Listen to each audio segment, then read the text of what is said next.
تو ان ساری چیزوں پہ نظر رکھیں گے، کنٹرول کریں گے تو اس تکلیف سے نجات ہو جائے گی انشاءاللہ۔ پانی پینے کی بہت سو کی عادت ہوتی ہے جی، تو یہ بھی پھر یہ تیزابیت اور یہ ہاضمے کو خراب کرتا ہے۔ ایگزیکٹلی۔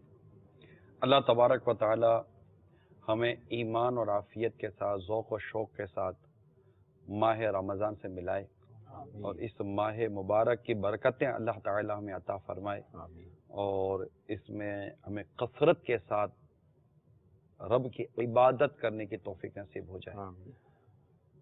آمین بجاہ نبی الامین صلی اللہ تعالی علیہ وآلہ وسلم۔